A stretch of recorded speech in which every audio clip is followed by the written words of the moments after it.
किसान भाइयों नमस्कार। और आप देख रहे हैं कृषि चौपाल।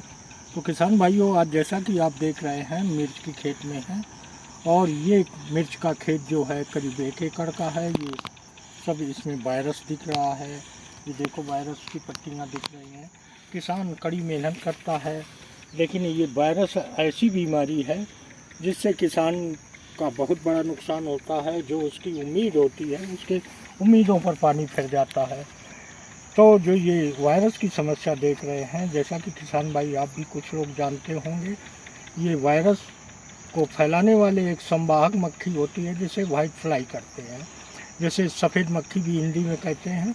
वो मक्खी एक पौधे से दूसरे पौधे पे जाती है और उसका पत्ती का रस चूसती है, जिससे ये वायरस एक पौधे से दूसरे पौधे पे पहुंच जाता है। तो ये मिर्च की फसल है और मिर्च में ये समस्याएं बहुत गंभीर हैं।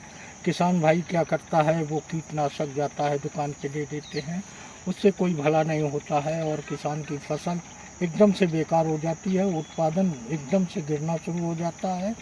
यहाँ तक कि कहा गया है कि जो वायरस का पौधा दिखे उसको जड़ से उखाड़ के कहीं गड्ढे में दबा देना चाहिए और अपनी फसल में सामयिक जो है किसी भी कीट नियंत्रण का नहीं करें। इसके लिए वायरोसोल आता है और नीम ऑयल का स्प्रे करें। क्या करते हैं, दुकान पे जाते हैं, उनको तमाम तरह के केमिकल की दवाएं दे दी जाती हैं और वो अपने खेत में छिड़कता आ जाके, लेकिन उससे कोई समाधान नहीं होता है। तो किसान भाइयों को चाहिए जो मिर्च की खेती कर रहे हों वो नीम ऑयल यदि प्रति सप्ताह इसकी टॉप ड्रेसिंग करते रहें और ये ध्यान रखें कि ये पानी छिड़काव जो कर रहे हों उस समय जो है अमावस्या या पूर्णिमा के दूसरे दिन ये अवश्य छिड़काव करें। इससे एक ये होता है कि जो कीट है वो पूर्णिमा अमावस्या को अंडे देता है। इसके अलावा उसका प्रसार ज़्यादा होता है। तो जब ये स्प्रे करेंगे तो उसके माइटोप्लाज्म पे ये काम करेगा। दूसरी बात आती है, यदि मोज़ेक के पौधे कहीं दिखें उस समय उसको जो है नीम ऑयल के साथ में वायरोसोल 60 ml और नीम ऑयल 60 ml इस पे डाल 90-10 ml के हिसाब से मिला लें और फिर इसका पानी छिड़काव करें। यदि आप 8 दिन के अंतराल पे 10 दिन के अंतराल पे ये करते रहेंगे तो ये समस्या नहीं आएगी। तो किसान भाइयों ध्यान रखें कि अपनी मिर्च की फसल में नीम ऑयल और वायरोसोल का इस्तेमाल अवश्य करें। यहाँ तक कि कहीं कहीं मकड़ी की संभावना आती है मिर्च की फसल में।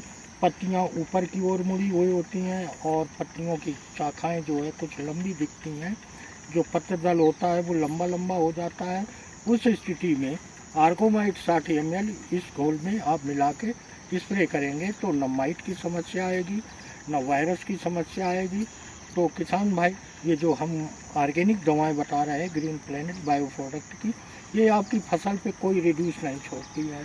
हाँ किसान भाइयों, आप तो देखते हैं कि ज़्यादा से ज़्यादा केमिकल का इस्तेमाल कर रहे हैं। तो एक बात आवश्यक ध्यान रखें कि हम ज़्यादा से ज़्यादा यदि केमिकल का इस्तेमाल करेंगे तो जो कीट है, जो वायरस है, ये अपने में जो है प्रतिस्पर्धा करके ये सशक्त हो जाता है और किसी ये केमिकल कीटनाशक से ख़त्म नहीं होता है, बल्कि इसकी बढ़वार तेज होती है। जितना ज़्यादा केमिकल का इस्तेमाल करेंगे उतनी ज़्यादा समस्याएं आपकी फसल में आएंगी। इसके अलावा जो हम ये केमिकल का इस्तेमाल कर रहे हैं वही हम भोजन में ले रहे हैं, तो इससे तमाम तरह की बीमारियां आती हैं। तो आप ऑर्गेनिक का प्रयोग करें जिससे आपका स्वास्थ्य, आपकी ज़मीन का स्वास्थ्य और आपकी फसल का स्वास्थ्य अच्छा हो, आपकी पैदावार अच्छी मिले।